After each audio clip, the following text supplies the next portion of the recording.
సీమాంధ్ర ప్రాంతంలో పెద్ద ఎత్తున సమైక్యాంధ్ర ఉద్యమాలు జరుగుతూ ఉన్నాయి. శాస్త్రీయ ప్రాతిపదిక మీద ఏర్పడినటువంటి భాషా ప్రయుక్త రాష్ట్రాలని కాపాడుకోవాలని చెప్పి, అలాగే దేశ సమగ్రత, సమైక్యత, లౌకికవాద పరిరక్షణ, ఫెడరలిజం యొక్క పరిరక్షణ కోసం ఈ రోజున పెద్ద ఎత్తున ఆందోళన జరుగుతూ ఉన్నాయి. ఈ ఉద్యమాల్లో భాగంగా ఈ రోజున Vijayawada private schools and tutorials association పక్షాన 7 ప్రాంతాల్లో రోజువారీగా అనేక కార్యక్రమాలతో ఈ ఉద్యమాలు నడుస్తా ఉన్నాయి. ఈ రోజు కేంద్ర ప్రభుత్వం తప్పనిసరిగా అఖిలపక్ష సమావేశాన్ని ఏర్పాటు చేసి తిరిగి ఈ విభజన ప్రక్రియని పునఃపరిశీలించాలని చెప్పి మేము డిమాండ్ చేస్తా ఉన్నాను. ప్రోగ్రెసివ్ డెమోక్రటిక్ ఫ్రంట్ ఎమ్మెల్సీగా వినూత్న రీతిలో నిరసన తెలుపుతూ ఉంటున్నారు.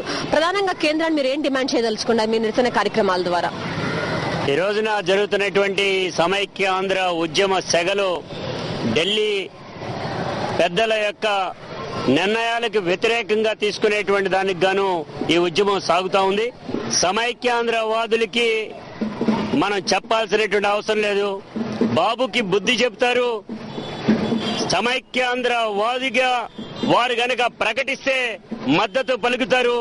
వారు ఇక్కడికి వచ్చేటువంటిది పార్టీ యొక్క ప్రతిష్టను కాపాడుకుంటానికి, ఆత్మగౌరవం తగ్గిపోయింది కాబట్టి నిలబెట్టుకుంటానికి మాత్రం వస్తా ఉన్నారు.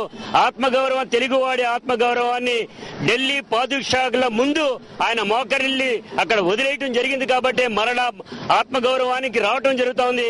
ప్రజానీకం తప్పనిసరిగా ఆయన సభని, ఆయన యొక్క వెహికల్ ని మొత్తాన్ని కూడా ఎదుర్కొంటారు. మళ్ళీ ఈ రోజు కృష్ణా జిల్లా వాళ్ళ పార్టీ నేతలందరూ కూడా రావద్దు బాబు అని చెప్పి దండం పెట్టి చెప్పినప్పటికీ కూడా కనీసం 1 సీటు 2 సీట్లైనా వస్తాయేమో అన్న ఉద్దేశంతో వెన్నుపోటుదారుడైన చంద్రబాబు నాయుడు ఈ రోజు కృష్ణా జిల్లాకు వస్తున్నారు. ఆయనకి ఏ రీతిలో బుద్ధి చెప్పాలో ప్రజలే బుద్ధి చెప్తారు. కేంద్రం ఈ సమైక్యవాదానికి అనుకూలంగా ప్రకటన చేసే వరకు కూడా తమ ఉద్యమాలు కొనసాగుతూనే ఉంటాయని చెప్పి అంతా కూడా ముక్తకంఠంతో చెప్తున్నారు.